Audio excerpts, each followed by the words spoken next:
to Everyone Racers, a show designed for the world of low-dollar racing and oddball car culture. It doesn't matter what kind of Lemmy Champ or Lucky Track Dog league you run. SCCA or NASA, we don't discriminate. as long as you drive it hard and built it yourself. Join us each week for tech discussion, Tips, tricks, as well as news and notes from the world of amateur endurance racing. whether it's on the spot, hella sweet, Or we're lucky enough in Chrissy. Chrissy, I give you just the tip. We're sure you'll giggle a little. And learn even less. Everyone report to the paddock. This is Chris. This is Chrissy. And I'm mental. And we are Everyone Racers. Welcome to another Bristol episode. It's episode 411. Not what you were expecting. What? Bristol 411 is an automobile which is built by the British manufacturer Bristol Cars from 1969 to 1976. It was the fifth series of Chrysler V8 engine Bristol models. The car was highly rated for its comfort, performance, and handling by contemporary reviewers. That is a classy gentleman's automobile right there. Oh, yeah, it is. Right, with the 411 Bristol, for the first time since the 407 was introduced, made a change of engine. Although they were still using a Chrysler V8, the old A-type engine was gone. Replacing it was the much larger B-block engines of 6.277 liters, or 383 cubic inches in freedom units, compared to the 5.2 liters of the 410. This much larger engine gave the 411 an estimated 30% more power and torque than had been found in the 410. It's capable of 143 miles an hour, and to cope with this extra power, they fitted a limited slip differential. So, if you're not driving your somewhat obscure British Grand touring machine, I feel like going 143 miles an hour, and that might be like actually terrifying. Oh, yeah. Yep. Yes. That's a good kind of terrifying. I don't. Because seriously, Do you want to die? Great ways to die. You've got Great ways to die. a big, comfortable British leather seat and a screaming Chrysler V8. Yeah, And no seatbelts and 4 ashtrays. exactly. Because everybody that's needs their own. malaise. Everybody needs their own. I bet that springy British leaf spring suspension wouldn't even spill your gin and tonic. Probably not. Depends on who's driving and what you're driving on. If you're driving on a British street, all bets are off. Mm. Yeah. All right. All right. Well, we know you're not working on your plushy British car mental. So what are you working on? I am continuing to prep. Last week's episode, DJ 913 reached out, and as it turned out, he directed a series of actual DVDs on how to rebuild the Porsche 901 transmission. First series. Yes, and he It is found so these. is. Yeah. Yes, and he is linking me to them. So I found out that I'm going to need some specialty tools. So that'll be some more No. ordering. That does not surprise me at all. Tools are good. More toys, yeah. Well, honestly, know kind that of like Mental looking needs at those, looking though. at the prices of the specialty tools, especially with a Porsche tax, I ain't complaining at all. I am still less than like $500 into this transmission that would cost me $3,000 for a sus unit. So anyway, if it all works, Big yes. yeah, big if on that one. So I still might be driving up to Colorado to get a transmission. There's a guy that has a bunch of them in Estes Park. I bet we could get one to you. Yes. How are you gonna get it there? I'll put it on the back of the Harley. Oh, okay. I'm trying to come up with an excuse to help deliver the bread van too. So Yeah, yeah, I was- I was about to bring up the bread van. There has to be a way to. We can dig into that more here in a Work. bit. yes, there's just there are things in there. I Mitchell, just also put Annie in the back of the red van and drive it back with the transmission out yeah, in the winter and over the pass. got a problem. Zero No. Totally fine. issues with that one. Yep. Yeah. VFR. Yeah, don't. Then the infamous race travel, getting there was not a problem, but getting home, I ended up on 3 canceled flights. And I was not the only one in that boat. As I was getting very grumpy and moody about getting on my last flight, I realized that like the 4 people in front of me and the 5 people behind me, all in the same boat. And they'd been on the exact same flights. The original flight that I had, the one that was rerouted with a connection to San Diego, that was canceled 10 minutes before, and then the one that we all ended up on. So it's one of those get out of your own head moments. got home, then work, and then we are recording this on Tuesday. So happy Veterans Day to everyone who's listening. And so Thanks. I got home in time to go to work on Monday, and then I've spent the day making progress on 20 projects that I will not finish by the end of the year. But yeah, Were any of those your Porsche? in the sense of ordering parts, yes. But not working on anything. I still need 2 specialty parts, or I'm going to literally the first DVD that DJ 914 says, if you don't have this part and you're replacing a shift rod, you're going to be replacing it again in a few months. At least he tells you. That's good. Exactly. Yeah. That's Good. That's one of those important things you need to know, the opening series of a DVD. So yeah. Hey, what have you seen it? The DVD, I've started seeing the videos. Yes, absolutely. Are the actual DVDs? Did he send you the actual DVDs? No, he got them onto one of the streaming services. Oh, okay, and then, linked me with those streaming He services. said it in Slack. He had the actual physical DVD. Yeah, he was showing DVD. Oh, no doubt. What does the video look like? Is it just like him being like Vanna? Like, this is the tool that you need, or is it like it's very much like those old you remember the back when the TNN, the national network, used to show all the YOTech sponsored. Yeah. So that's going to be, Eric's going to fix up our Porsche transmission while I tell you about these Edelbrock headers. Exactly. Yeah. So now we wander back on screen where 3 months of perfect bodywork has all been accomplished by Fred. What is that? While I was off.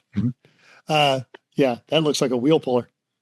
I think it's a spring compressor, tool, but it looks like something you used in the Middle Ages when you got constipated. So yes, so here is the videos from Company Production about That's okay. You don't have to show it. I was just wondering what it looks like is just him in a garage and no, it's not. Eric is doing the production. This is a it's a guy. Okay, that was Dr. Evil. Yeah, got it. So yeah, and if you're rebuilding your Porsche 901 transmission, go ahead and get a hold of us, and we will put you in touch with Eric, and he will link you to these high quality videos. I hope they work. Fantastic. I hope you can listen. I hope you can learn from them. Yep. All right, Chris, what were you doing? You were not. You're the only one that wasn't with us, so you were actually doing some stuff. I wasn't lumberjacking, even though I'm okay. Our house came with a pole barn that the alpacas used to live in. And it was open on one side, so the alpacas could come in, and it had a gate for them in there, and a little window so they could look out into the driveway. Right? Yep, and that's fine, but we don't have alpacas, and we're not going to. So what we can use this nice 12 by 25 foot pole barn for is to put the boat in it, and the tractors and stuff like that. So I needed to open up the small end by the driveway to fit the boat in, and I did so carefully, removing all of the crappy paneling on the outside and the 2x4s that are constructed with, and did it all very carefully so that I could reuse it all around the other sides where it had been open otherwise. So now it is only open on the one end where the boat goes in and out. Everything else is out. It all works out great, but that was a lot of work. And then you patched up all the holes where the alpacas were, and then the window. So then now it's all closed on 3 sides. Yep. So that'll great. Keep all the snow off the boat, which is really what I wanted to do, and get it out of the driveway. I did some mowing of the north pasture because it was waist high and didn't really know what was going on up there. So just casually throw out north pasture. Yeah. So there's south pasture and exactly. Well, sounds like they're on the South Fork Ranch down in, Yeah. I mean, it's only 1.6 acres, but where the alpacas feels live, like kind of a lot actually when you walk around. When you have to mow it, you need some ranch. You need some ranch hands. Sure. Well, when the chickens show up, we will. But where the alpacas lived, they had non-native grass that needed to be cut because fire. So Chris, and there's also lots of natural rock outcroppings there, which are really fun to mow around, especially when you don't see them. And then you find out about them the hard way when the mower deck hits them and you abruptly stop. Clang. Anyway, I did all that and a bunch of other just housework and stuff, which is good. Yep. I was Property traveling. maintenance. I went to MSR, which we'll talk about. That's our main topic today. So we'll talk about that. And then the last couple of days I've been just cleaning up in here and continuing on with our curtain project, which is a pain in the butt, but they look nice. So it's worth it to iron once because then you never do it again. And they're up and we won't talk about them anymore. So, all right, let's move on. You said that last week. Well, They're actually all done though. We now. have a lot of them. And so I will not talk about ironing curtains ever again until I talk about ironing curtains. I left two sets of double doors for Chris and he did one half-assed and therefore I had to do 4 sets of. We have a curtain steamer you can use, but it might smell a little bit like hot dogs because they use it for its non-intended purpose. That's amazing. I got all excited. I was like, what? You do what? It's all right. We did it all. It's all done now. Thanks for telling us. It is all done. And they don't smell like hot dogs, which is wonderful. So are you sure? Because I'm pretty sure not hot dog water, but things smelling like hot dogs is a good thing. I don't. Yeah, for a little while, and then you don't. Then hopefully it dissipates. Then not. All right, let's welcome our infamous guest, weird car building, hard theming, multiple HMG winning team that lived down the hill from us. It's Tom and Jan Webb. What you working on? Hiya. Welcome. Jan, you got anything you want to go first? Well, I was gonna say we keep trying to put together my '68 Mustang, and we keep getting all of the pieces and parts and everything. And our corner of our barn looks like a Summit warehouse. Yeah. Oh yeah, You should say that like it's a bad thing. well, Seriously, Summit Warehouse is a great kind of like design inspiration. right. But when I've owned this car since 1991, I think. And she was long overdue for that work, but we keep, hey, we're going to work on this. And then, the upstairs shower in our house decided to say, let's have this valve, not valve. I would like to go first, please. Yes. Other projects Oh, we've never had that happen upset before. with the This order is coming in. chosen. So, Yes. yeah. Well, that was the first delay on the Mustang was the Vega that we built for you. And then the second delay was the Volvo. Great delay. Yeah. The second delay was the Volvo we made for Tazi. And then now we're finally working on the Mustang. And it's up on the lift right now. And various projects from the past, like there's the Philbot. Wow. The shelves full of stuff for all the parts for the Mustang and then various cars. And this is where I live sometimes. Oh yeah, basically just Lemon's cars and trying to remodel the house a little bit. Trying to take time to take the kids around on motorcycles too, because they see. It's not just me, you two. Y'all judgy about my house and the undone remodeling and unfinished cars. Yeah. Yeah, and Also, y'all you do everything y'all do and then add 2 kids to that. Yeah. yeah, that doesn't help. Nope. Right. No. My wife's already got 1 kid.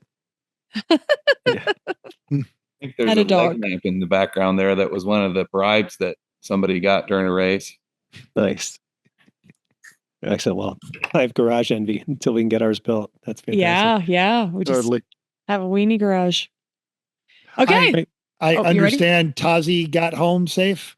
An hour ago. Yeah, within Oh no.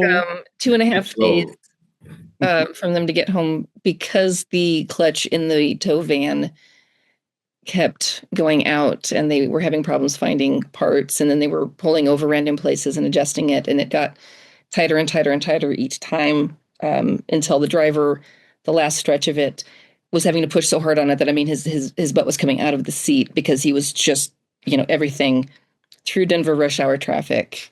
This is a full size 79. I don't remember what generation Dodge it was, but it's a 3/4 ton that he converted to manual. So 3/4 ton Dodge church van. Yeah. Right. And the shifter's like 4 feet behind the seat. So you've got to reach back there and shift and then reach forward and clutch with the clutch cable that he made out of a parking brake cable. Because Quincy. There's no fail in this plan to start with. So Quincy's one that we'll be talking about in a bit for the HMG award at MSR.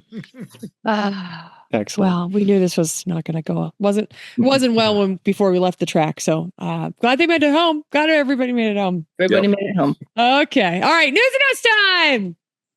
Racers are inherently dedicated to finishing a race, if at all possible. And desert racers seem to have that attitude turned up to 12. Well, Caleb Jacobs from The Drive tells us a story about Jonathan Dawes and his co-driver that decided to finish their race with just 7 miles to go in reverse, even after they shifted. They heard a bang, and then they had a box of rocks. So apparently, doing well in the standings, no one was excited to help them out, so they did what they could.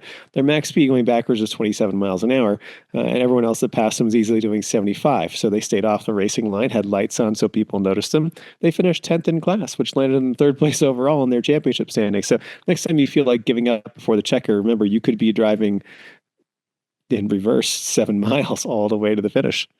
Good for them. Desert racers. They're crazy. It's pretty awesome, though. Yeah. Probably get good at it by the end. They're like, this isn't that hard. Yeah, they said they took all the window nets down and they were trying to like figure out how to make mirrors. And apparently the co-driver like had memorized the course so well that he could tell and like remembered where the bumps were going backwards. So well, and then also you gotta know how to, you gotta get that like, cheesy excuse to get the arm around your date so you can look cool while you're backing up. It's me out here breaking the car. I was going forward. All right. Fun fact about me. I'm totally intrigued by urban decay. So this next story had me so excited. So this was told by B.L. Johnson at Jalopnik. Apparently there was a few urban explorers or trespassers that were traipsing through the former Beijing Imperial Palace at Macau, China. They stumbled upon a bunch of high-end luxury cars that were left to rot. They included plenty of Rolls Phantoms, a Hummer Stretch, and a Dodge Charger Stretch limo, which no one knew it existed. Also a Renault van Stretch. Who knew? And why were they left? Well, people were guessing that it's part of an organized criminal group that was transporting VIPs, and they were paying top dollar to stay at this hotel, so they needed to arrive in style. Apparently, the hotel was supposedly just to be closed to fix some safety concerns, but it never reopened, which just seems why everyone just left it the way it was in hopes that they were going to reopen to its flashy status again. So check out the video. There's a long mental showing it, but there's a long video about their experience when they go into trespass into this hotel. Yeah, it was pretty cool. They were pretty excited. They got in them, like they were showing the some of the limos, and they were talking about how tight the limos were. And somebody was like, "You really couldn't get in a cocktail dress because of how the seats were. That just like there was actually no room for your legs. But hey, if you're driving in a stretch, whatever cool limo, then it's worth well, it." And whoever's helping you out should know to avert their eyes. It makes me think of when all of us at the rally got in the back of the limo in our dresses and how much we didn't necessarily avert eyes because there was no being ladylike in the back of the limo. Anyway, that just came to my head. Barbara, your balls are hanging out. Barbara. Nothing good happens in the back of a limo. Yeah. No, especially a rally limo. Oh, that's funny. Exactly. All right. Well, hey, we love to bring up racing junk ads that suck, but this particular one is indeed a proper ad for an albeit proper race car, but boring race car. This 1995 BMW E36 325i. Now it's $14,900, but it comes with multiple podiums. All right. It is the former beer money wasted racing car. So Champ Car, Lucky Dog, American Endurance Racing, competitive in all those series. It had podiums at VIR, Sebring, Road Atlanta, Mid-Ohio, AMP, and CMP. Built for performance and reliability. So it's got the H&R springs, Bilsteins, Powerflex bushings all the way around. PFC 08 pads, E46 calipers and rotors. It's got an M52 B30Z3 converted to OBD1. The differential is 346, 4-clutch, 3560. The interior's got the OMP removable steering wheel, digital gauges, for everything, switches for all your lights, an OMP seats. Fire system is good till next year. Cage that has passed tech, and they wisely just put a question mark after that. No, I put the question. Nothing. No, Yeah. I put the okay. question mark after that. It says it passed, but really, Fair. don't know. All right. Belt and a window net. It's got 4 wheels. They are rolling on Hankook Venturi S4s. And then a stack of spare parts. And this is the best thing because they have 15 photos of this machine on track. There's its hardware. There's the interior. There's good shots of the cage. There's your still good fire system on there. There are race cars that are going to show up to Sonoma next week without good fire systems. And this one's already got one. There's the trunk, stock fuel system. There's your engine. Fairly ding-free body, I would argue as well. Well, fantastic. Car that's run all those series.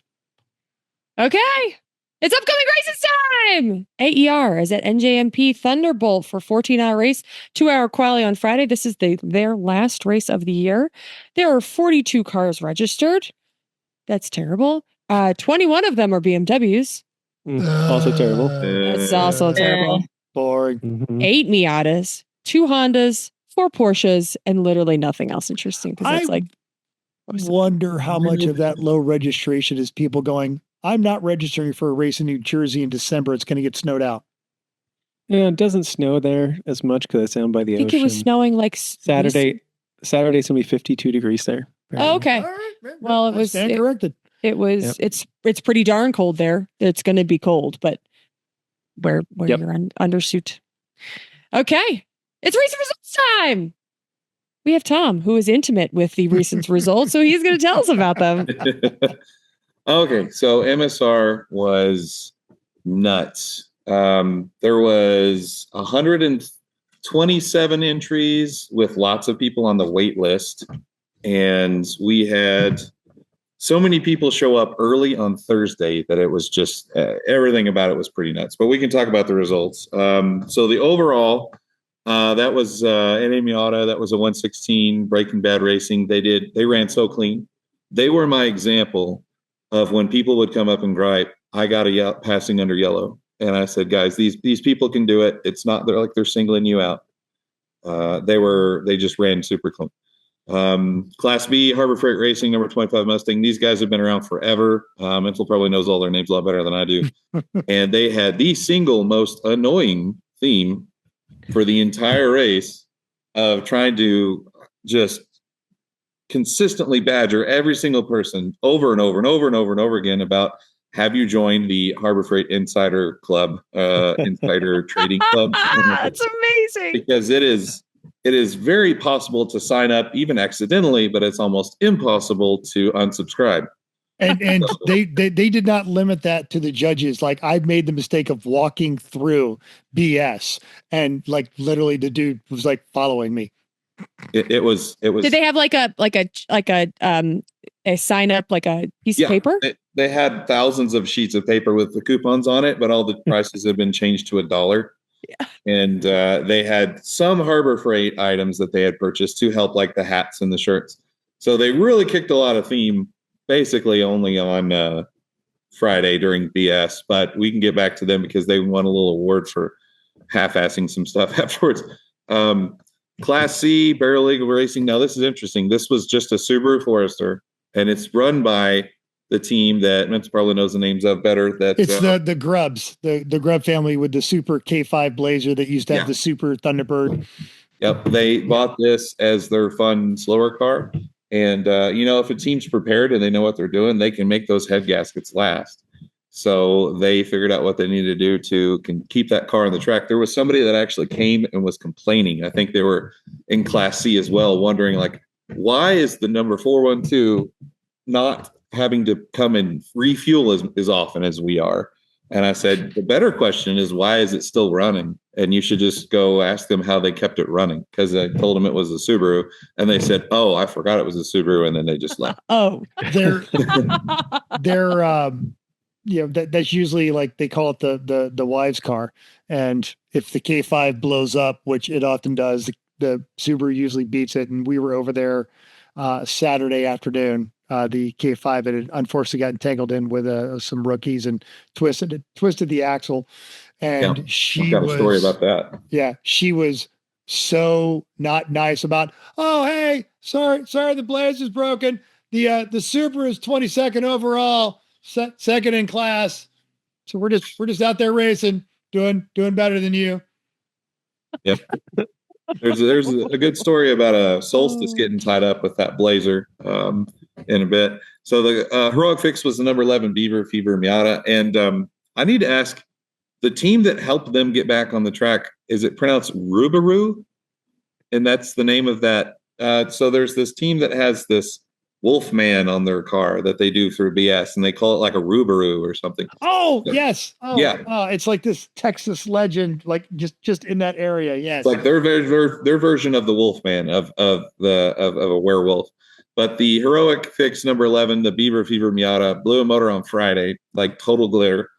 And they were trying to get everything back together Friday night into Saturday, but they also knew that they were going to have to be part of the potluck. They were really hoping to they had a keg, they had all these booze. So while they're trying to get this together, they came Saturday during the potluck. They took a big break from fixing everything and brought all the booze for the potluck, which was a great potluck. Normally it's not lit very well, but everybody contributed like just the right amount of things. We had the right amount of foods. We had the right amount of keg stands that were happening. And had lighting and everything. It was great. But the Rubaroo guys helped them with some motor parts in the middle of all this. Yep. That's exactly what they have on the top of their thing. Okay. And it's like a life-size thing when they come through. We had to like make sure they could fit in there. So the funny part was the joke was, I guess, that by the end of the race, when they finally came back on Sunday, they had a Rubaroo in their Beaver, is what the joke was, I guess, because they had the Rubaroo engine parts in their Beaver Fever Miata. And they rethemed a bit this year from the part of the wrap-up video from last year's race where they took their Beaver Miata and sort of trimmed its hair, gave it a nice lightning stripe down the middle, landing strip. And this time it was like some sort of disco Beaver theme. So I will say I was talking with Kelly, who's the captain of that team, and she excused herself in saying, hey, I would love to hang out and talk, but I need to go set up a disco, which is sort of like the best Saturday afternoon, overheard at a Lemons track. Excellent way to just end a discussion. I have to, and they Excuse did. me, I gotta go. Full dress and everything, took a break from what they were doing on fixing their car. So it was great. And then I got screwed award to the number 770 Electric Lizard. These guys were so great. The first race they ran last year. It's a family, and they had this pitiful neon that they were racing, and they kept breaking everything on the neon. But they came in and they had this great liquid nitrogen instant ice cream thing that they did for everybody. And so they made an ice cream like in 10 seconds with liquid nitrogen, gave it to the judges, and it was actually really tasty. Then last race, all their cute little kids ran around selling little lizard-shaped cookies for Lemons of Love donations. This race, they had equal amount of breakage and problems. They were still really cool and nice about it. They came by and brought everything over to us every time they had breakage, because the first one was like a wheel hub got so hot that it melted the CV axle boot and liquefied all the grease. And we said, there's a lot of fluid spraying around there and you need to go get that checked out. So after that point, I guess they thought they just needed to show us every fix they made. And so we were like, no, you don't have to show us all of them. Just that one where it was leaking a bunch of fluid. So they were adorable. Unfortunately, at the very end of the first day, right around the corner from coming off the track, car burst into flames and burned hard. Like burst into flames. Yes, like burst into flames. And the driver was somebody that's actually an instructor at that track and a real nice guy. And he did what we asked in Lemons to do, which is just get out of the dang car. And he got out of the car and was able to walk over to his wife, who actually was working the race, because they both, run and work at that track, and got a ride back in the golf cart, and everything with them was fine. The car was a little burned up. We were kind of sad about it because of a great story of the family and trying to fix all these things. And we don't know the specifics of why it caught fire, but it didn't have anything to do with that CV axle boot that they were having problems with earlier that day, because we went and took a look at it. It was on the whole other side of the car, but I got screwed, because after fixing all those random things and also finding out that you can't put like a 3rd gen neon hub in a 2nd gen neon without stripping out all the the axle splides on the half shaft because that doesn't match up after they thought they'd done well by grinding it in a bunch of places to make it fit, which is true spirit right there. If it doesn't fit, make it smaller. And it was some great fixes, but they just could not. I mean, after that whole burned up part, they had a great attitude about it, but practically burned to the ground at the end of Saturday. So the special award for, we called it the Texas Tea Sippin' 12th Man Missing Award, is one that we made up because there was a team, the number 311 Toyota Camry Big Rock Candy Mountain team, had won an IOE, so they were using their free entry for this race, but didn't quite have enough drivers. So they invited some people that they met on one of the forums to come and drive after talking with them. It was a team of ladies from University of Texas, and that they'd been wanting to form their own team. So they brought them in, and the one driver that they had from that team got the majority of their black flags because they were still pretty new at it and everything. But it was an interesting award to give because we thought that was a great chance to get people included into Lemons, but also because Judge Bob's always got a hankering to dog on the Texas A&M team that shows up to MSR every year. And so there's 150 engineers and the car never finishes. Yes. The A&M team shows up with 150 kids for one car. It never finishes. It always breaks, and they always end up wrecking into a few other cars on the way. There's some really good video people have posted on the forums of that Mustang they have trying to stuff a bumper into somebody's wheel. But the Texas Tea Sippin' 12th Man Missing was specifically brought up by myself and Sajeev and Bob. We crowdsourced that name, and of course the A&M guys gave it the typical horns down. So that was always good. The judge's choice, the number 713 High Life Miata. That is, we love that car because it is a Miata the way that Lemons Miatas should be. It always shows up in that swanger Houston slab theme with the wire wheels, and they had necklaces that were made out of little wire wheels and little cups of lean, which is, I guess, some sort of slightly illegal mixture of booze and cough syrup. And they have a giant Miller. Yeah. Blame it, Mo. There's some great pictures to be had for that. There was a cat. So they have a giant beer can on the top of their car that spins around and everything. So they're very helpful. They have a great idea of what it should be like. Yep. These are swangers, but yeah. Labs and swangers. Yeah. And of course, when you pop the trunk on those, there's always some sort of neon or LED message in the back. And they have like 5-foot, extensions on all their hubcaps, and they drive real slow and they weave through the road. Yeah. And you can't just drive slow. You have to. Yeah. You have to move around and weave and block traffic and, hit something with one of your 5-foot hubcaps. So they just always have a great idea. They always have a great contribution. So that was a really good judge's choice for that one. I will go with the HMG next because the Oregon IOE were a battle. So the HMG is Stanky Leg Dan and the Brake Fluid Bandit. That was a team out of where we are in Colorado. I believe Jan threatened it's Quincy. We'll be talking about Quincy soon. Yeah, that's Quincy. So Quincy Buffington, his real name, not a nom de plume, has a little bit of legendary status for not being a car guy, but still somehow making the most overly engineered, but still somehow works almost every race, twin engine Ford Focus with a crazy amount of engineering that all worked.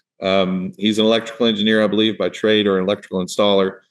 And this thing is nuts. Like, if you have an engine problem in the back, you can shift the crazy linkage between the two manual transmissions that go to one shift knob into neutral and actually disengage either of the transmissions depending on what's going on, and then go back to shifting just the transmission that's working, all while trying to restart the rear engine. And there's video of him doing that at the Hallett, I believe, Oklahoma race. And he's just doing it like nobody's business. And there's screens in it and everything.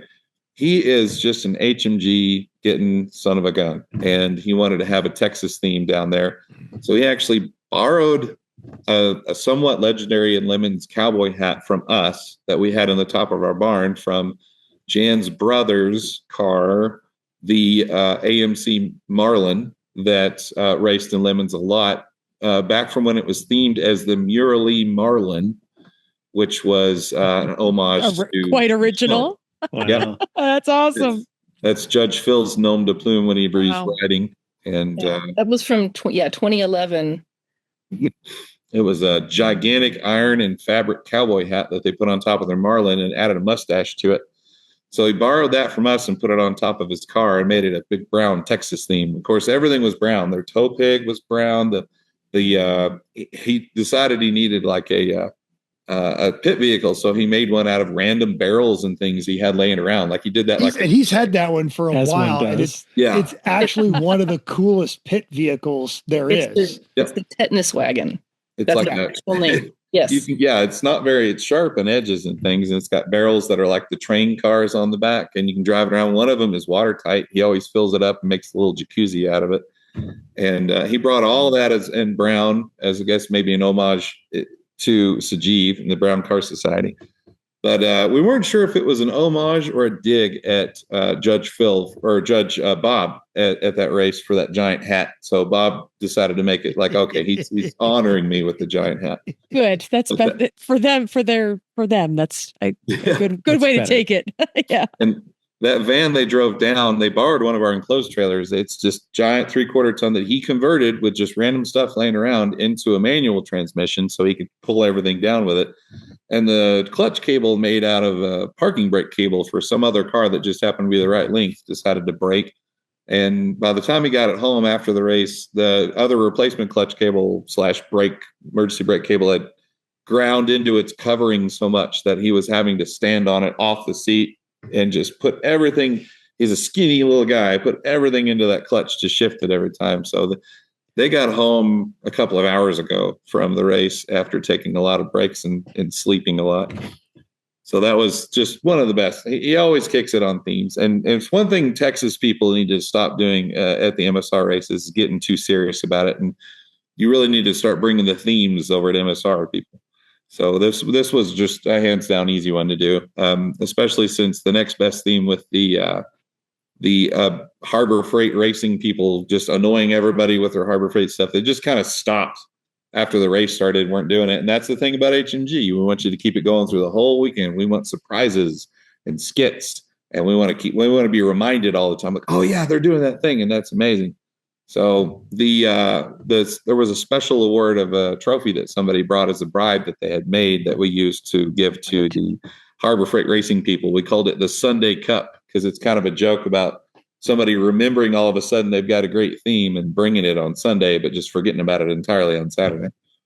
So yeah, that was Bob's idea. The Sunday Cup. We might have to start bringing that around more often. Because I saw them doing like, they had all the Harbor Freight buckets and they were doing some sort of drum thing.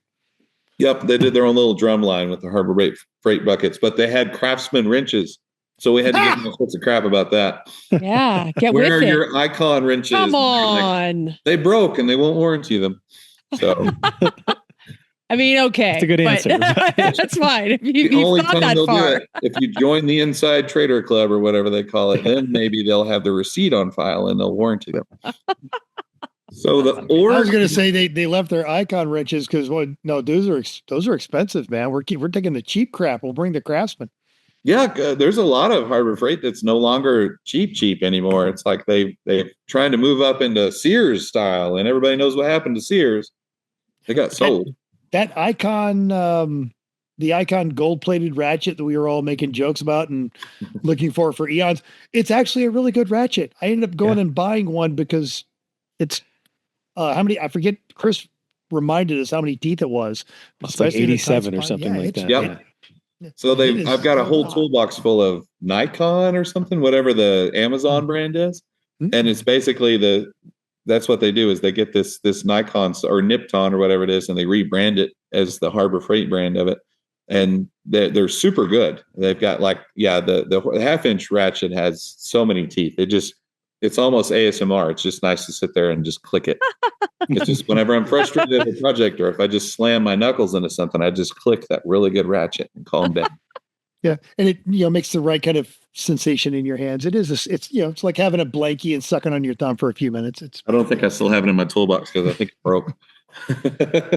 Ah! Put too much force on those with the really cool ones, and then they break. So, so we went down a rabbit hole about the Sunday Cup. So you did cover you get the IOE. Yeah, I got the IOE. Not yet, because the IOE and the org, which there's some of these that become interchangeable. Not necessarily interchangeable in itself, but whenever you get a lot of really great teams and you're trying to filter them into what awards you want to give them, sometimes you have to wait and see when you have two that seem equally IOE-ish and see where the standings are and who finishes the most laps. So out of the Team 84, Team Lowball 84 Corvette, which was the AMC Inline 6, AMX Inline 6 swapped Corvette, the worst Corvette with an awful motor in it, because that Corvette's basically a truck. It was them against the 314, mostly potential keenly kinetic Daytona Shelby Z, which we were just really surprised they kept that engine package running for the whole race. So they were super clean. Both of them, no black flags. Everybody was running clean. We call it like the silent scope, when you're just kind of quietly picking through the field. So the 314 was a new team. I think it was an old car, but it was a brand new team. And everybody knows Team Lowball, and that Corvette's fantastic. But unfortunately, the surprising, hey, this Daytona is still running, was unsurprising when it broke at the end of the day on Sunday. So 84 passed them and got all the laps. So we IOE'd the number 84 and then org choice the number 314 Daytona. And they both had just the best. I mean, like this Daytona was not too fancy.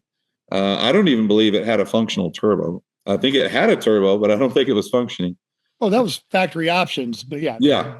They were both cars that they survived well enough to where this was definitely on our radar, especially with the no black flags. That's a really good IOE benchmark. No black flags on an aggro race with 130 cars in 2.3 miles. That was the thing about this race. Wow. There were so many stories about Thursday night, Friday night, getting everybody in, all the driving, all the passenger yellows, all with that many cars on the track. And these guys managed to do it pretty dang clean. The 314 got a couple of flags whenever I think they were trying to push it a little bit too hard on Sunday, but the low ball Corvette and of course the Daytona Shelby, those are just great Lemons cars, especially when somebody says, "Hey, that was made as a sports car," and they're like, "Well, have you seen it lately?" Because they did a lot of crazy junk to it. So that's why Lowball always does that. They bring cars that their spirit, the Hornet wagon. I mean, just all their cars are way faster than they should be, and they all tend to last. Yep, that's the rundown for the results, from what I can remember. Fantastic. Remembered much better than we did. So it was good. Thank you. Yes, and thank you. Yes. It was all new to Chrissy, I think. She didn't actually. Oh, yeah. I have no idea what these cars were at all. Unless they were the one of 5 parked all the way at the karting track. Sorry for you guys, but I got to see you. Or if you came to the fuel was right near where I was. So every once in a while I would see a race car coming to the pumps. Yes. Or I could see them from a half mile away on the track over there. Diamond's Edge, 3, 4, and 5. Yeah, correct. I wouldn't know because I just see them going around and hearing them. Anyway, let's talk about research. From the YouTube, Boomerpunk21 said, "Thanks for the podcast, and it has been a while since I've made a comment. I've been up since 1 a.m. making my annual pilgrimage to MSR Houston, and this helps me stay up. Our team has decided to let our usual Fiat X19 take a break, and we converted my time trial Turbo Scion TC back to near stock with an NA motor. Chrissy, see you at the gate at 7 a.m. Let me know if you need water or coffee. Someone from my team will happily bring it to you at the gate. P.S. At the SCCA Texas time trials, they always remind us to remove all loose objects, including our firearms, from the car before we get to the track, as that has caused an issue in the past." Wow. Yeah. That's a lot. Texas. So Texas, right? Yep. And I did get to see our buddy Cameron and his Scion. And this is how he's been around for a while, because he's like, sure, I've got 600 horsepower. I'm definitely not bringing that to a Lemons race. Stock motor is just fine. Yeah, good plan. So I posted a sad picture of the Ford F&Ranger from Skinny Koyote Racing on the trailer. A lot of people had comments. Tim Burr said, a better theme will surely fix the issue. He's not wrong. Andrew Steer said, you're supposed to bring a spare engine for every day you're there.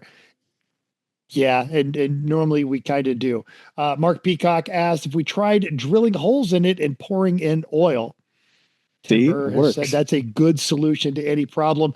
And I was all about doing that, but it wasn't my truck, so didn't do that. And DC Doug said maybe a boat hat would help. All of these were viable solutions. Absolutely, we should have implemented any Good one of those. suggestions. That You is the did none of third them. time I've driven that Ranger at MSR. It is the third completely different engine that has gone into it. And it is the third time it has not taken the checker. Better luck next time.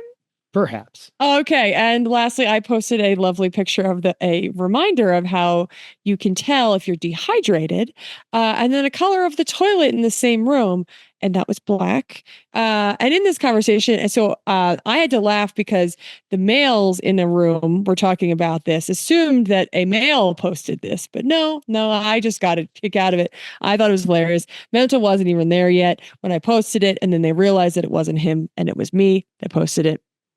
There it is. Yes, it was telling you the picture of the color of your urine and telling you if you are dehydrated, yet there is a black toilet. So it is fairly difficult for you to understand that. So thanks for I think the best one, the best of that was taste test. that was the suggestion. Yes. I have that same thought every time I'm in that bathroom. Like, why do you have this little sign here? Did you? I'm glad you did, because it's literally the first thing when I was in there, I was like, helpful, not helpful. Cool. Good idea. Thanks. Poor Good execution. Yeah, there you go. If you have Yes. black toilets, you never have to clean them, really. Agreed. And that was where the discussion went as we were talking about this after the gate closed and Skinny Coyote joined me. And we were joking about the black toilets and what happens with black toilets. Anyway, moving on. You know who doesn't have a black toilet?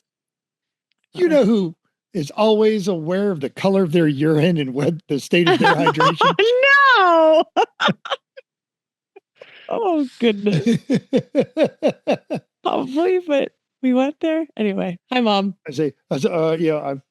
There's some other joke in there about, you know who doesn't come into penalty and complain about how they got singled out for passing under yellow? There you go. That's probably winners. Yeah. And that also applies to Chrissy's mom. But... Winner. I'm not going to complain, but yeah, I got that at the gate. Yes. Yep. Yes.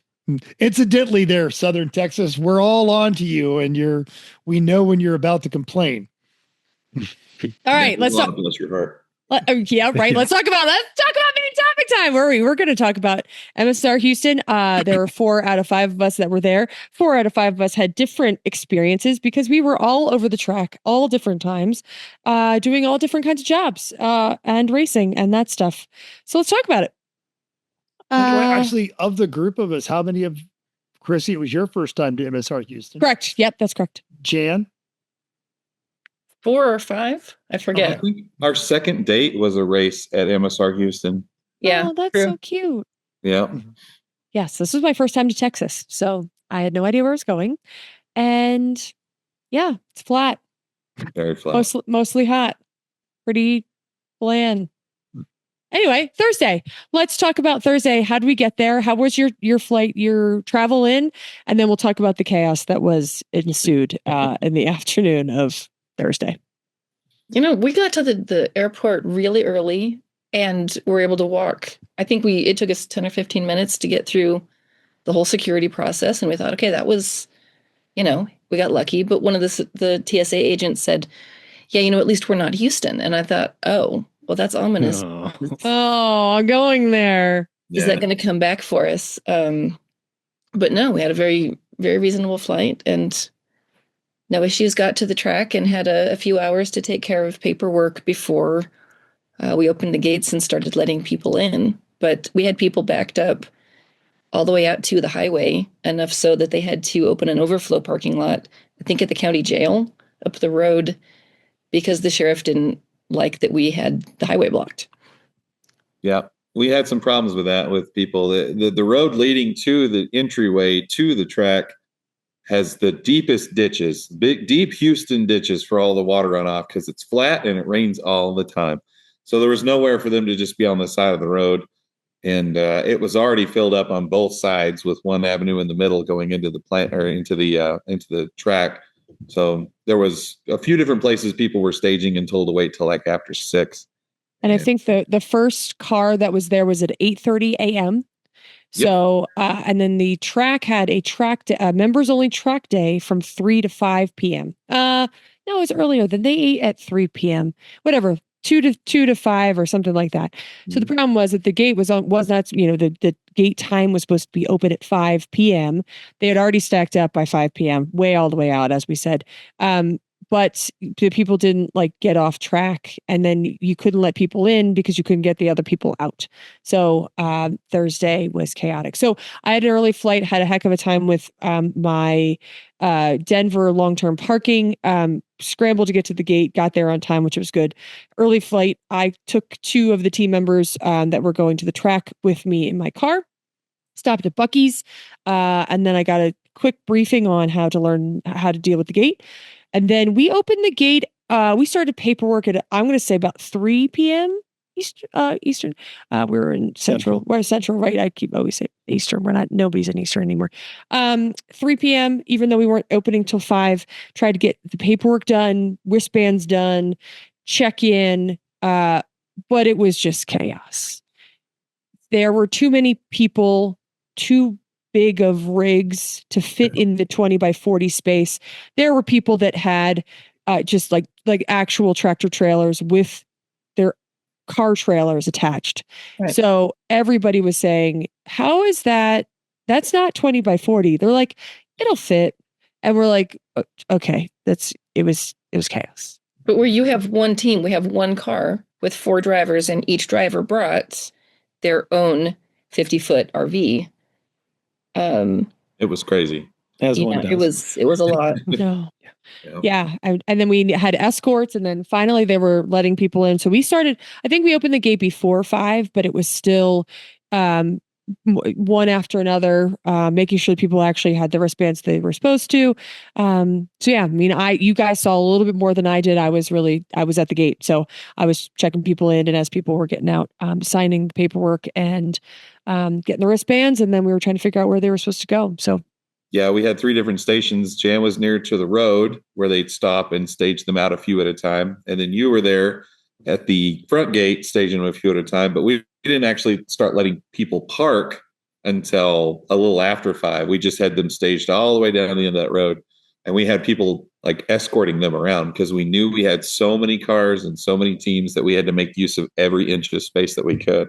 And I thought we did a real bang up job. Such a good job that we got Waffle House after we were done. But that was at 9 o'clock. It was late dinner. Yeah, it was late because everything was so chaotic. It was the only thing open. Yeah, right. Yeah. Everybody was trying to figure out where to go. Everything's better at Waffle House at weird hours. So. and we didn't even see any fights. It was early. It was Waffle House early, but it was Houston late. Waffle House early. Yes. Yeah, I was at the gate till 10 and then closed down. Yeah, but there were people still coming in. So that's the problem with the gate. You have to stay open until the times that they say people are coming in. Yeah, I shut down at 10.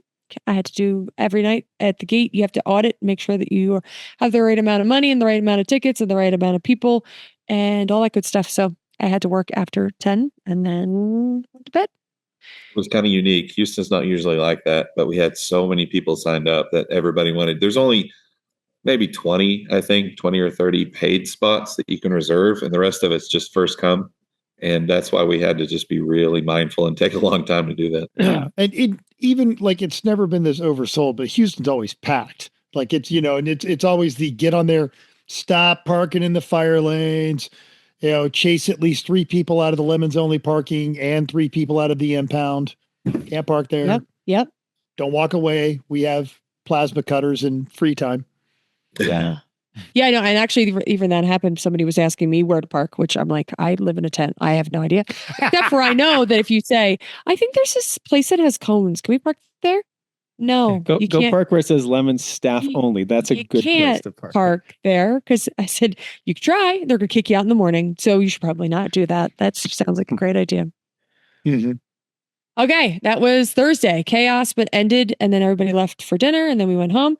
Friday, start over early. I'll jump in because I was there at 7 to open. We knew, and there was already people that had come in. So basically, with this track, every track's different, but this track, if you came in between when the gate was still open, so the gate occasionally stays open a little bit longer, but Lemon's registration had shut down. So they keep your license, and then people were already queuing and trying to get wristbands on Friday morning so we already had a line when we opened at 7 a.m. on Friday. So really my Friday was a 14-hour day. It was hella hot. I did not have a break because everybody else was busy. Nobody took over for me. Mental brought me lunch. I very much appreciate it because I would not have eaten. And that's where I was. You guys can fill in the rest of the day because I was in a tent. Let's see, Friday. It was Friday wasn't as bad as Thursday, honestly, because we always have Eric Rude, who does just copious amounts of organization and note taking, and great notes for all the judges for every team. Had done the, I believe he's the one that does the timing for everybody that has a certain slot to come in for their BS and tech. Plus, knowing this race was going to be busy, we had 4 tech inspectors and 4 judges to go through. So we had like 2 per line. And that was really great. Got everybody in and out, and having the shaded covered area because that day was a little bit warmer, not quite as bad as Saturday. So it was not as bad getting through, but we did have some notable cars that we were looking for that weren't quite there yet. And several cars that failed tech because we had so many, almost 200 rookie teams. So it was lots and lots of retechs and a lot of people that didn't show up till the next day. Jan, what do you think about the gear?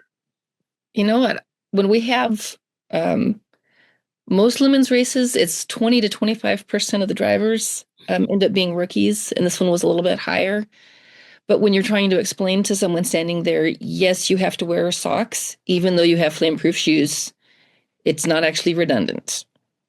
And, you need to have, the Hans posts anchored, installed, and you need to have the Hans that's going to match to it because this connection and, there's some stuff that you're like, this isn't going to work. You show me how this is going to keep your neck safe.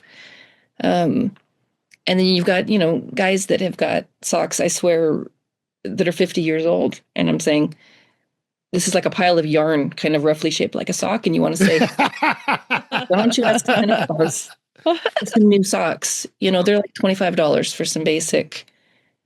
Christmas is coming. Ask mom. Get 2 pairs, have a fresh, clean pair for Sunday morning. So it's lovely, right? Yeah. And maybe wash both of them more often too than like once a year. But there are some guys who swear they have never once washed their socks ever because it's a superstition. The smell of some of those helmets. Yeah. The guys who have just gone out and done test day and then come up in their gear. And you look at it and you say, you reach in there and you show me the SA label. Yeah. Uh-huh. Yeah. Always. Yeah. Well, I don't love that people don't wash their socks. That makes me want to hurl. Like Come on, people. Have a pair of no mix socks with the labels on them that you never wear and keep with your gear so you can show. I told some people this. I told some people that, and I was like, because the labels do fall off. Like you can know that you have good socks and the labels fall off. And so I'm like, I know that I'm wearing socks that should be protecting me, but if they don't have any labels when you're doing gear tech, there's no proof. And there's always cases that I'll say, if I were you, I would get some thread and I would secure that on this one that's on the tongue of your shoe that's a little bit floppy over here. Get something that's going to hold that on, because I can look at it and say, yeah, that's obviously what it's supposed to be, but we want that label. Doesn't matter. Yep. Correct. Your $80 shoes are now fuel only. Right. Yep. Gross. And those Hans posts are always a good one whenever somebody has them pointed in the wrong direction. Like an actual Hans brand neck restraint. That's a more serious note, like the little tab on them that's supposed to point away from, like, follow the direction of where the strap travels. A lot of people don't understand that, or they install their Hans posts poorly with washers where they don't need to be. I love being able to show people, like, hey, you need to look at this little video or this little diagram of how to put that together, because this could save your life.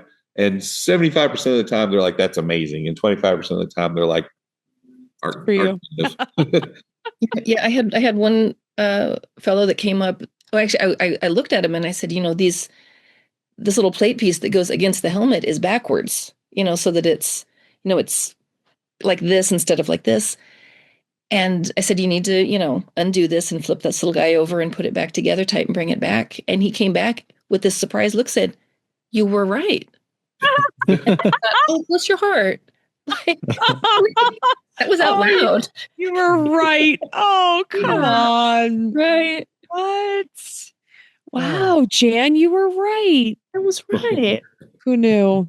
Yeah, one time I got it. Screw you. Not you. That guy. What? Ugh. All right, Mental showed up eventually. I did. My day started at 3 a.m. Actually, it started like 2 because, I was a little worried about the all-volunteer TSA force. And sure, they'd shut down pre-check and a bunch of other things. And I got there.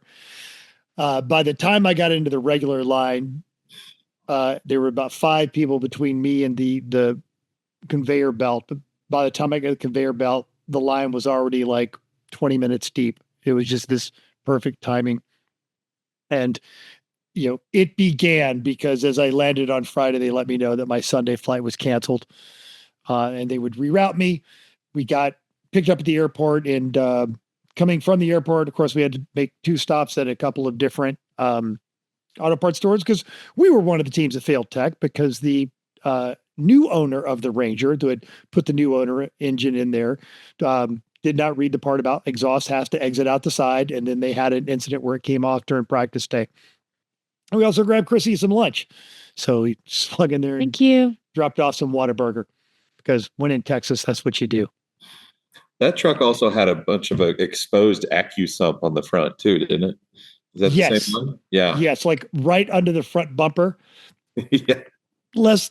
Yeah. And again, he mechanically inclined because he built the motor that was in a 350 Chevy, but just not as familiar with lemons and things of that nature. And yes, so we ended up creating kind of a safety cage for the AccuSump that was hanging under the bumper because that was going to get ripped off and pump oil onto the track.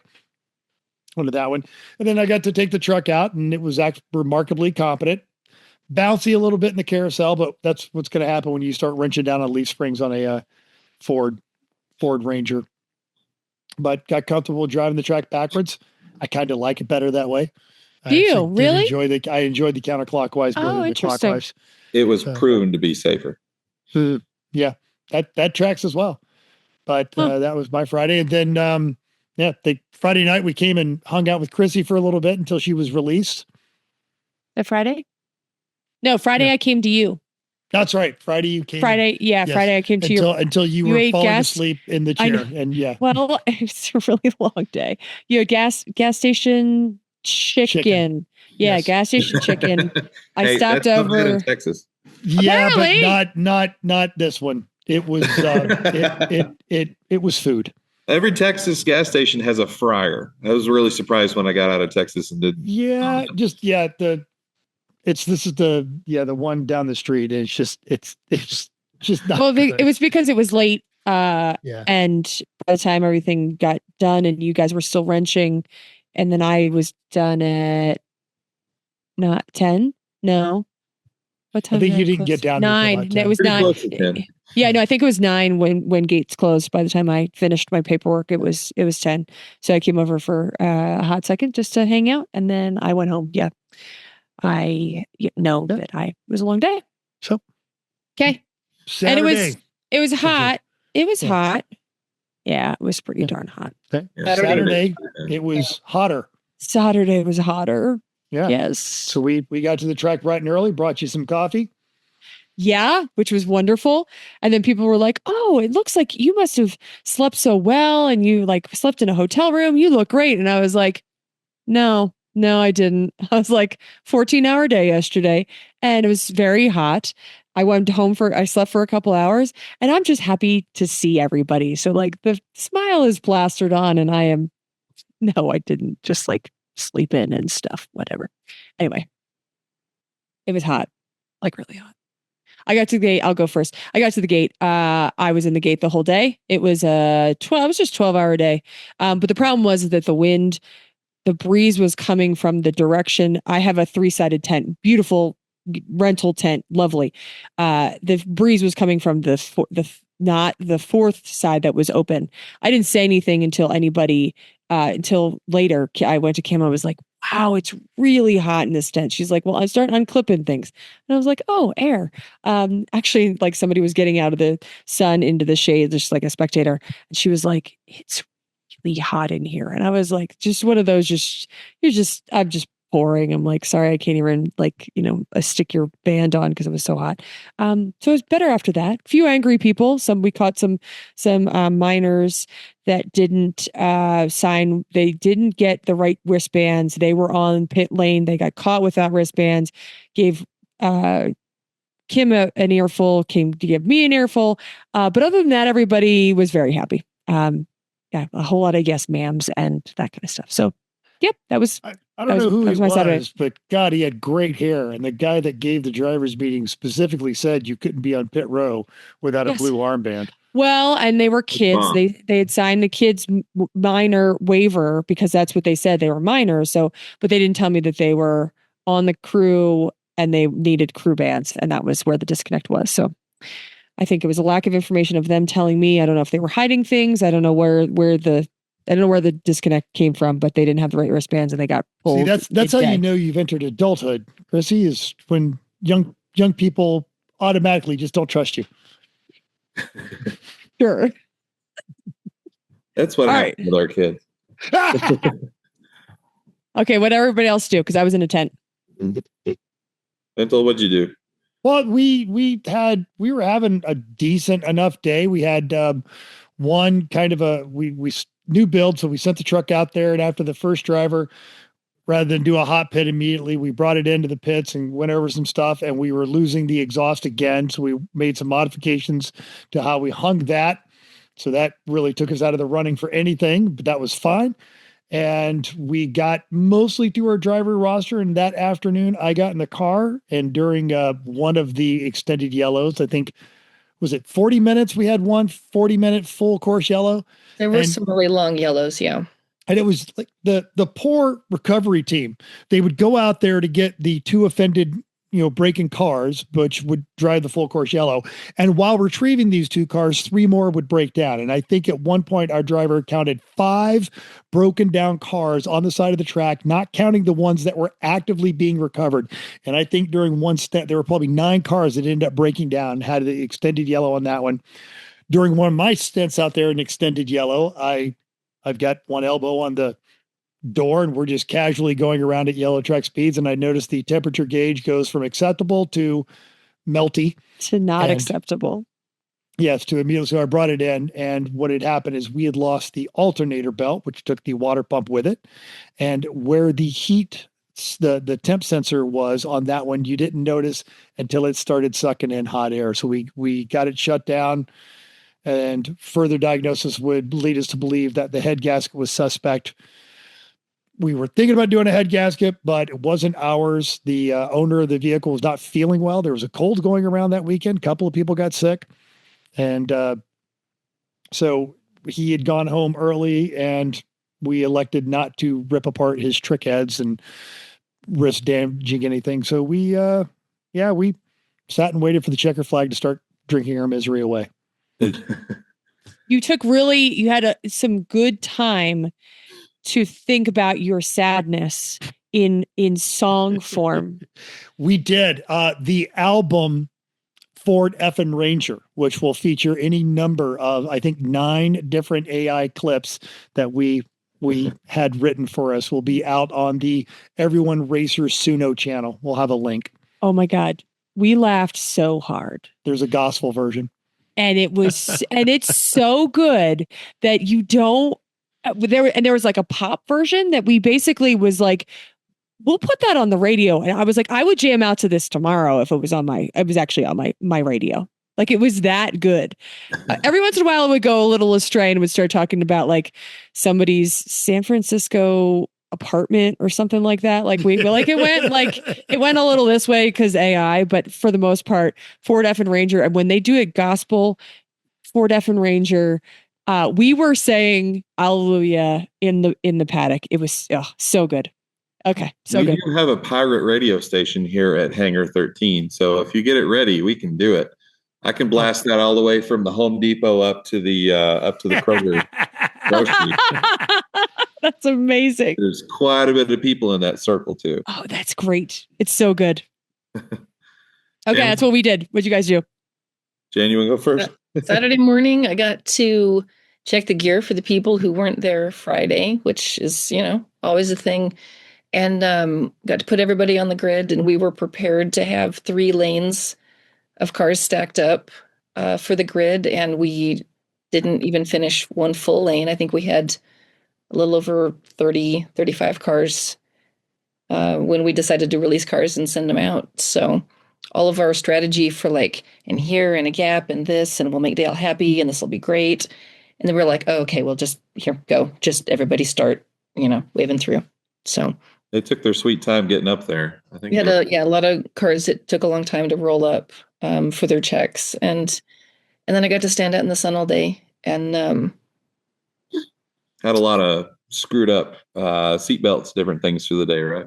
We had a lot of loose seat belts. I had one fellow that his entire left lap belt was just not connected. It was just laying there, and you just like look at somebody, you have a black suit, maybe in a black belt, and you're like, am I just not seeing it? I don't want to, until I reached down and I pulled up like the whole, the buckle end of his belt. And I said, sir, I need you to do a U-turn here and go back. And Wow. I always get folks come up with loose belts and things not put together. And I want to say, you need better friends. You literally have folks that have like, all right, here you go, Bob. And sent you up here with, we had a guy whose helmet was way over the height of the top, the bars. Oh yeah, you catch them? That I looked at and I said, I need you to make a U-turn and go talk to the judges and have them from where I'm standing, this, you don't look like because you need to be a couple inches below. Right. Yeah, it's a good catch. And that's a great catch. I think we had four this weekend of overheight helmets. Most of them came through because they have to come through the Black Flag area, and I saw at least 3 of them.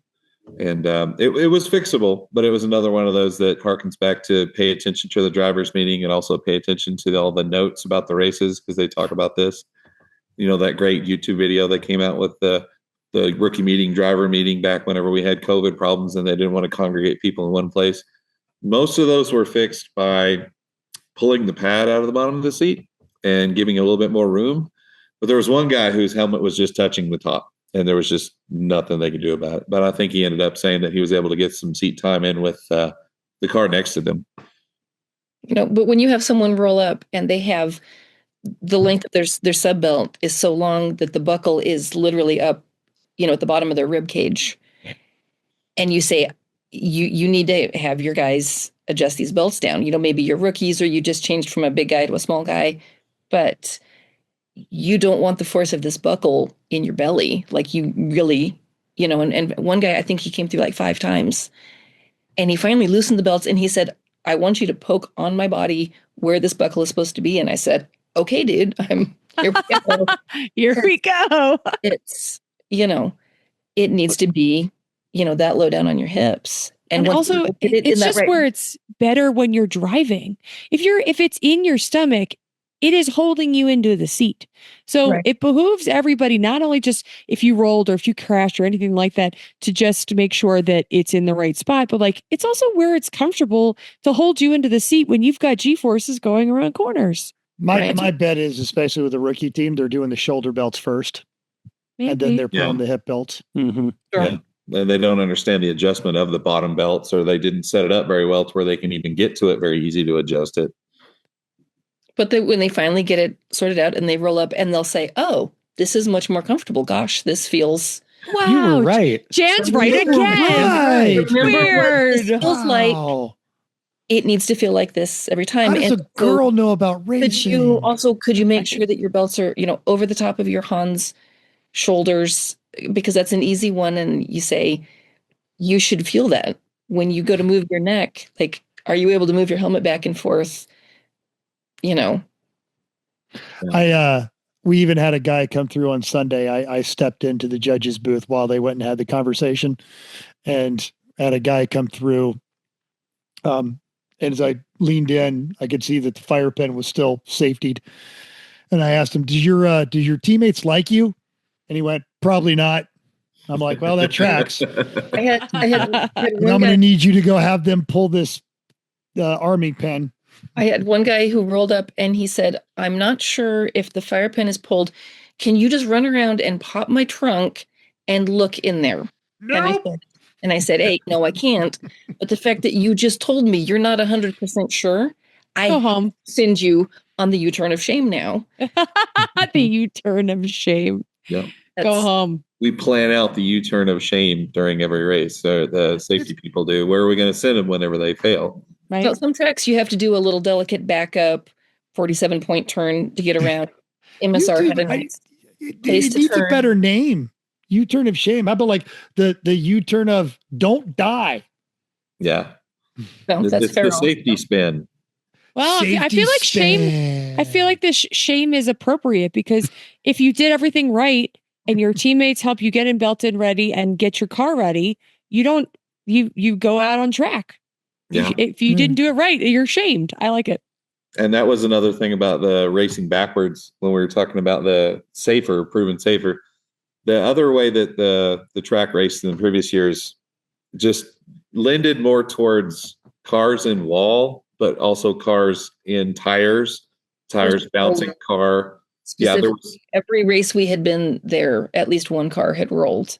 Yeah, and it was this different direction offered different angles and different speeds for those problem corners. And it wasn't like the track was the problem, but it did nerf the ability to, there was so much less, there was almost no car to wall contact or even roof of car to pavement contact at this race running the other way. But there was, when we were running Saturday, it was almost all like you'd hear a full course caution and then you'd start lining up 12 different pass under yellows. And they all came in and said, oh, I can't see this, or I can't see that, or I complained about it. It was like the theme of the day was how many passing under yellows are these people going to get? But I just kept reminding them, the race leaders, the class leaders, even some of the slowest cars, like they weren't doing it. It's all about mindset. There's a lot of cars on the track. And when Mental did the drivers meeting and I did the rookies meeting, we both reiterated, get out there. Your first several laps should be just acquainting yourself with where all the flag stands are. There was a lot of people that just weren't, but the racing for itself was pretty clean, and it was pretty hot. So we had one driver of the day that was, I actually feel dehydrated. Like I didn't brake when I wanted to because I was kind of tired and screwed up. So we pulled him out of the car because that humidity is a killer there. But the driving wasn't too bad from the judge's point. That's two dehydration saves you've had this year. Yeah. Well, I think you were there when we pulled that guy out of the Thunderhill, 25-hour Thunderhill. But we had the good idea to bring water in, but then you had the great idea to have the bendy straw, so that you can drink it while wearing a helmet. So that was a great idea for how hot and long that race was, to just immediately walk up, give him a bottle of water and say, what brings you in today? My favorite yellow flag story this weekend, we had the little Suzuki Samurai, and it was a rookie team, and it was just improbably slow. And at one point during a full yellow, every single car on track ended up behind this guy. And he realizes in his mirror, like, oh, I don't know how fast I'm supposed to be going. I don't. And so he mentioned this when he got out of the car. And I said, if you were doing about the full speed you had been doing every time I saw you, you were going at about the right speed. and he said, oh, okay, good. Their full speed is They were so- whether the track is green or yellow. I'm giving her all she's got, Captain. She can't take any more. They were super sweet, but I said, you did a great job. You're good. That was one of the cars that we missed because they didn't come in till Sunday, but we were really hoping to see more of them. But God, it was they would go out there and they'd break. I think they had 10 laps on Sunday at the first half of the day, and one of them included like losing a wheel. Chrissy has got a great story about mentoring those guys. I do. So I this is in my shout out. I was going to do this later, but yes, I have a shout out to this team. So because their car didn't come until Saturday morning, they were there Friday night. They went back to one of the guys local to work on the car. So the car didn't actually come in till Saturday morning. So I had plenty of time for them to be either waiting for each other. They stood at the gate. I found out that all of them, as they checked in, that they were super rookies. And I gave them all kinds of information on racecraft. So all of them had never been on track before, ever. So I said, do you know what the line is? And they're like, yes. But I said, something about a point by. And they all look at me with these big eyes. And I was like, you don't know what a point by is? And I was like, they're like, no. Okay, well, you'll probably need to know what a point by is because you should probably be doing that. So I gave them all kinds of information. I gave them this podcast, so hopefully they'll be listening. I did tell them they'd be getting a shout out. They were super sweet. They were really interested in figuring out how to make this work and how to be good at it. And so good job, guys. You made it through. Didn't kill anybody. Cool. And hopefully we'll see them again soon, and they'll be a little bit have their heads on straight of racecraft. So. They said they were having a great time. Good. My advice was go out, be predictable. It's not your job to stay out of the way, but make it less easy for everyone else to hit you. If you're swerving back and forth in corners, if you look behind you and there's nobody back there and you want to take a corner in a really cool, do it. And then get back, where other people can get around you. Yeah. Very nice that I said the same thing. So it's very nice that your whatever you say is repeated. So not that it wouldn't be, but I say, so Saturday we wrapped up. We spent the last hour or so. We were at the track hanging out with Chrissy until she packed up, and then we all went to the busiest spot in Angleton, Texas, which is the Chili's. We did go to the Chili's. We ended up getting the bus boy. Actually came to the track the next day. He did. Yeah. So I don't know. I think I was the only one that had a lemon shirt on, or we just screamed coming from the racetrack. Oh, I guess we had bands on too. Also, and we smelled like we just come from the track. I suppose we looked like racers or something. So, I don't even know. Shout out. Nice kid. We ended up talking to him about cars, and we told him never to do it because he'd be broke for the rest of his life. Right. But he was so fanboy, and he was like, oh my gosh. And so since I'm working the gate, he was like, we said, oh yeah, just come on over. And we said, it's $40 and we know this kid can't afford that. And I was like, just come over. I'll find you a blue band if I need to do something. He was a bit enamored with, it's like, well, yeah, there's like, the track at, Watkins Glen. Yeah, I've raced it. Well, yeah. Laguna Seca. Yeah, I was there. Yeah. I've driven there. He Road America. Totally. Yeah. He walks up to me in his sunglasses. So I see him as a Chili's employee the night before. So when he walks up with his sunglasses, I don't realize who it is. And of course I've seen literally 1,000+ people at the gate. And so I don't recognize him. And then I was like, oh, it's you. And so I can't leave, of course. And so I give him a band and tell him, trying to figure out where to go find mental. And then you had just said you were going to go karting, which I'm giving it away. And he found us over in the karting track. That's where I told him to go, because I was like, I now know that's where you are, because I was sent him over to your paddock. And of course that was difficult to make him find him. So anyway, shout out to him as well. Yeah. Nice kid. There were a lot of spectators, just a lot of people wanted to come down there and see what it was about. We had mentioned we were going to have Jerry Wayne Longmire. He also caught a bit of a cold. My friend Curtis Wayne had driven up from North Carolina with his girlfriend, and they ended up like having to leave. They left a little early Friday night. Then Saturday, they called it before lunch. Like, we're going back to the hotel and going to sleep. We just got a nasty cold. So I think there was a bit of a head cold going around that area. Okay. Oh, Saturday. So there was a potluck. So we went out to dinner because I had to close up, still audit the rest of my stuff. You guys went to the potluck? Said it was great? Yes. Nice cool. potluck. disco party. We had fancy disco. We had lights and Lights, yeah. disco ball, inflatables actually. But I mean, they had a nice ambiance. And then that team was dressed out in platform shoes and, disco clothes. And they brought a keg. Glitter. They had a keg. The college kids were doing keg stands. Good. Because they're college kids and they still think that's fun. Good. Yeah, it was awkward and dangerous, nearly trying to fall off the things. And that one team with all the Mo Minis, Mo Problems, they brought a really great spread of barbecue. Great. It all fell together with really good amount of drinks, desserts, sides, barbecue, well lit, great music, lots of tables. And Ranger Road put on most of it and were super great and almost military in their preparation and then cleanup afterwards. Good. That's great because they didn't advertise at all. So, or a little bit, or maybe I just completely missed it. They do a little bit more. Yeah. Because I think people were asking, and we, since it's become the norm, I figured it was going to happen, but didn't see a whole lot of advertisement about it. So that's good. I'm glad that it went over as well as it did. Mm-hmm. Okay. Sunday, we raced at 9. Well, some people raced at 9. Mental did not, but some other people did. I was pretty low key at the gate. It was steady stream, but no lines, which is great. I packed up. My audit came out perfect, so all of my monies came out perfect, which is that's why you were on the gate. You know that, right? Well, you never know. When I'm at the gate, that's why I will never work the gate ever.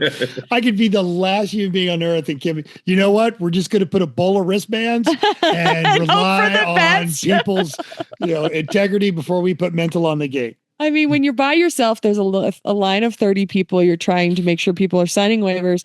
How are they paying? Do they have tickets?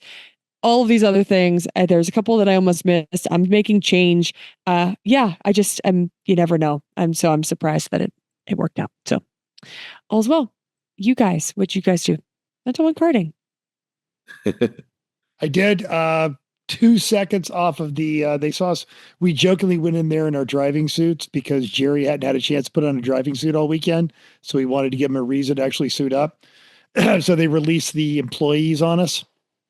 So 3 of the karting employees, and also I outweighed the heaviest one by 40 pounds. And so they immediately take off and I'm trying to trail them. And I think I got within 2 seconds of one of them. It's pretty good. The guys that work there are always going to be the fastest. Always. Yeah.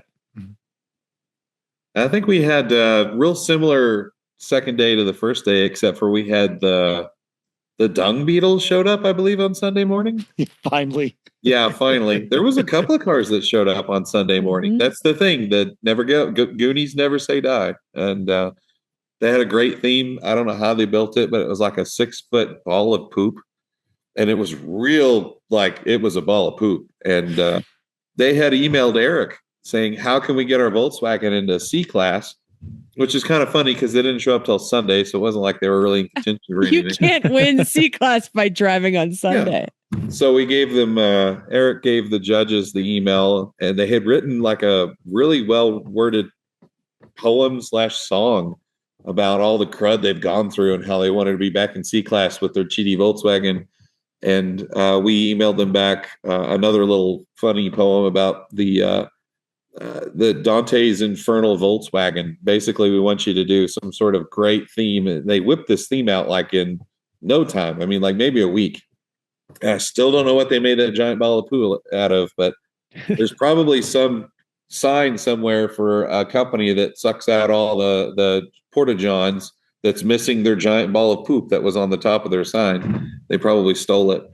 But it was a really great theme. There wasn't much else on Sunday, just a lot of passenger yellows, and it was a lot cooler, a lot windier.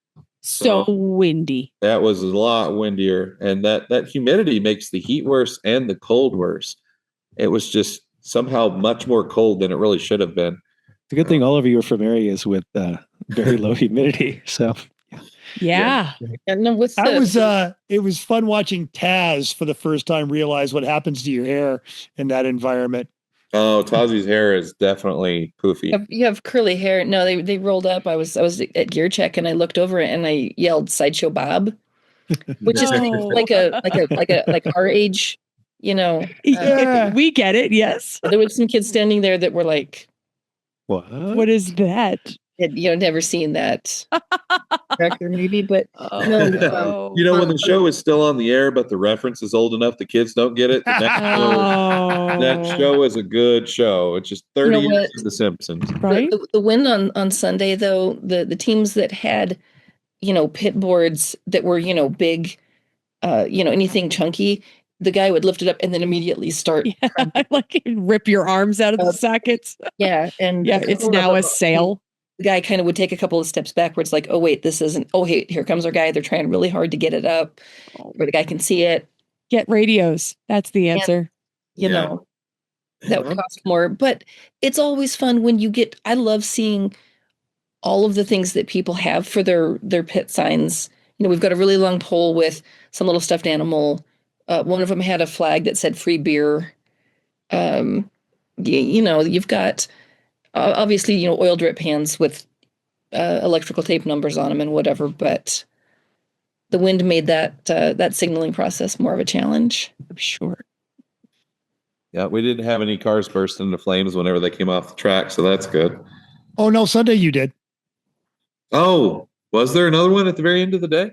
Literally, oh, no, that's right. That was Saturday. Never mind. Yeah, that was Saturday. That was Saturday. Because it's not Houston until some cars on fire. It was less than 3. fire. So I think it's a vast improvement over years past. Yeah, I think somebody walked up on Sunday during the middle of the day, though, and said, everybody went to a full course caution. I think somebody said there was a vehicle fire and I don't see my car. And Good deduction. person at Tippy Tap, which might have been Kim, was looking at the board and saying, yeah, I think it's you, Home Slice. And she was like, obviously everything's okay. On the radio, they said it was fine. It was mainly just smoke. But there's that's the whole thing about messaging. Radios are great until they're not, which half the time they work, half the time they don't. But I'm telling you guys, phone Discord. This is the way to go. Yes. Yeah, you might have to do a thing about how that works. Is about the best way to set that up. We that's what we did for this one, and it's just great. Now, granted, you used to have somebody with earbuds in all the time, and they're muting their mic and listening to people talk, but you can hear what's going on with the car. At one point, I heard tires squealing. I just grabbed the phone and went, "Heard some tires squealing. You okay there, buddy?" And Blake, the driver at the time, was like, "Yep, just dealing with an idiot." Okay, yeah, crystal clear, like being on a group chat. Except for when your rest of your team told them how much you were talking. That was NCM. Oh, okay. Well, you were talking about it anyway. Oh, exactly. Because I'm hilarious when I'm in the car. You should hear me. Running commentary. All right. It wasn't too bad. Yeah. And then we had awards and packed up. And then the 3 of us went to got through security really easily and got to our gate early because Jen was worried that the threat of Houston being a crowded mess made us get there on time. So we did. They had the Disneyland lines, set up to accommodate 4 hours worth of people. And we got to walk through all of them. Yeah. And it was like a bizarre little mouse maze. Well, and somebody in my line, because I have pre-check, so I went to a different line than you guys. Somebody took one down and the lady at the gate flipped out. And so apparently they were up for a reason. And so somebody was just like, well, just because why are we going through all of these when you just go straight through them? So I'm glad it wasn't me because I thought about it, but I didn't. So I was like, I'm just going to, but people were waiting like the engine that they had them up in anticipation of, I guess, having 9 hours worth of need them, because you don't want to have to go run out there and yeah. But and I say this not as mockery, but merely for comic value. Chrissy, in her first trip to Texas ever, learned that Houston has 2 airports. Yeah, I was like, "Where are you?" And he's like, "Which airport are you at?" And I was like, shit, am I at the right one? I mean, I was like, fortunately, I'm traveling with people that were going to the same place as me. And I'm like, I guess I'm at the right one. I don't know. Yeah. Houston is huge, like just in land mass, just, massive. So when we were at the airport, I got a message from somebody that was not present to win their award last night or the Sunday night. There was the Dad Bod Car Mod team had traveled all the way from Colorado without secured spots. They were on the wait list. Ooh, they came with gutsy. 2 cars. The bold move, Cotton. Yeah. It was 2 cars and 2 teams were the people that showed up with not secured spots. And they tried to be as helpful and polite as they could, trying to make sure they could get in. But they eventually were able to come because not everybody shows up. And when they got in and they got spots, they teched really late. Like they were told, like, you're going to be the last. And when they finally got through, we gave them an award that somebody had brought and made. And it was like, I think it just had like fake dog poop glued to a piece of wood with somebody had wood burned the words, "you da shit" on it. And we were going to give it to them just for being good sports about it, traveling that whole way with not any actual secured spots, but then got to be present to win. Yeah, so we gave it to the guys with the Harbor Freight theme because they were so annoying. The upside to getting to the airport early in anticipation of, hey, we might have to wait a while, is that you can have time to get a nice sit-down dinner and visit. And we almost missed our flight home from Houston last year. The kind of like every delay possible from the rental car shuttle, security lines, everything, to where you're running down the concourse with your carry-on bag over your shoulder and you can hear them calling your boarding, and you run up to the thing and you and you show your phone and you get on the plane. So I was happy I didn't have another. Oh, so much. And that's kind of how I got that was my flight there. That was the problems that I was having in Denver to Houston. So no, it was fab. And we had dinner was really good, surprisingly so. And it was like not the most expensive. So we had tacos. It was delicious. Yeah. Yeah. Yeah. So here we are. Did we have fun? Yeah, it was great. Bad weekend at a racetrack, still better than a good weekend working. Oh yeah. Oh yeah. Yeah. I would say the gate is is not the best job at the racetrack. I would say even if I'm at a track and I'm not racing, I'm still hanging out with people that I like. But then Chrissy just proved I'm at the racetrack and I'm not racing and I'm not hanging out with people that I like. All of this. That's that is all of this. Yes, it is isolated. Situation again, I will trade you just so you, because it would be fair to you. It was it's isolation is what it is. It is. And I also have to give I'm intrigued with the idea of Tom at the gate. No. What about this? What about this? They're expecting like this, explanation. No.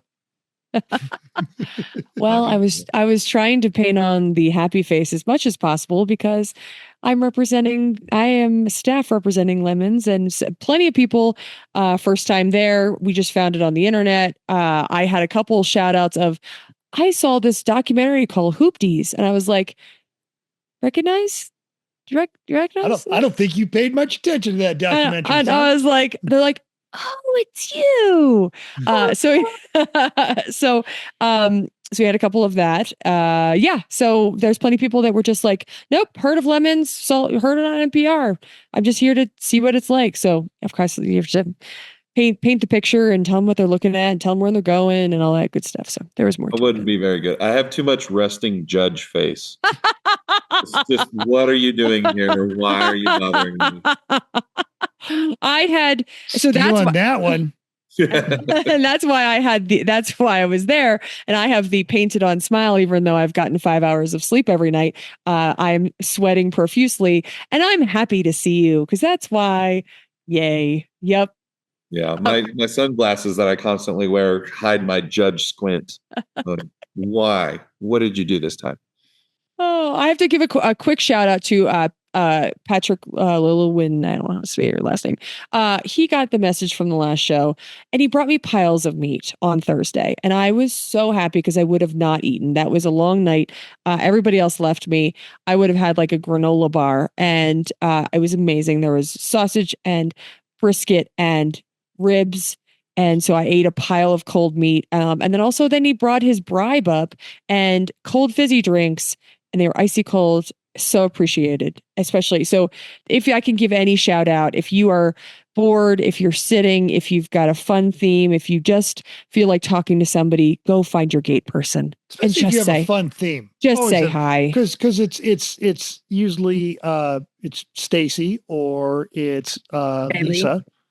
Yeah, well, Rusty took over for me, so it doesn't matter who it is. Just go say hi. Go Take your fun theme to the gate. Go bring them a cook. I brought cookies all these years. Brought cookies to judges, and here, like a gay person just wants to talk to somebody. So, and even if they're antisocial, chances are they just want to be acknowledged for something other than checking people in at the gate. So that's my plea to every racer: is go find your gay person and just say hi. Thanks. Mic drop. All right. Anything else? I think this has been a Texas-sized episode. It has. It's very long. Sorry, people. Yep. Oh, great. Mike, Chris is no longer on the show, so we've exiled him. Apparently, his microphone is broken or something. Okay. All right. Well, you can do like sign language or type something. I don't think we want to know what his sign language is because it's just going to be the one finger again. You can't. Yeah. The thing is, you can't see it because his background will hide it. So that doesn't matter. It'll just be needles up over here and. Right. See, there we go. Right there. There we go. All right.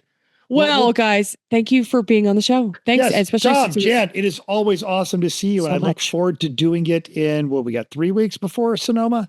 Sonoma, yeah. It may be just me. I don't know if it'll be both of us, but we're going to try. All right. Well, the Sorry for Party judging crew will be there. So it's going to be epic. You will have a home. Oh my gosh, it's going to be epic. Well, thanks for being on, especially since it was short notice for us. And it was nice seeing. It was great to hang out, all four of us in a different state. Yeah. We should hang out here just at home. Play well. Yeah. I've got Nintendo right there. Oh yeah, or we could just work on the many car projects you have. Oh, yeah. You guys have what the first High Plains race is in? Is it March or is it June? June. Okay, so 8 months for theming. We have scheming. 8 months, and also I've talked with Chrissy, and she wants to co-theme with us because she knows that she can't beat us, so she needs to join us. That's exactly what's going to happen. just tell me when the work weekends are. I'll be there. Got it. Sounds fantastic. We need to figure out how we want to play out our. Shh! Don't say it. No. Oh no! Yeah, we're still recording. Saying a thing. Just sometimes when you have like a scope of a theme that's large enough and involves enough people, and keeping the whole thing rolling, it's. Yeah. There you go. So DJ 914 plan on taking a weekend in June off. Yeah. All right. It's fine. Okay. Let's wrap this up. Thank you for listening. We will see you next week. I'm not sure what we'll talk about, but we always figure it out. So we'll figure it out then. Okay. Bye, everybody. Good night. Bye.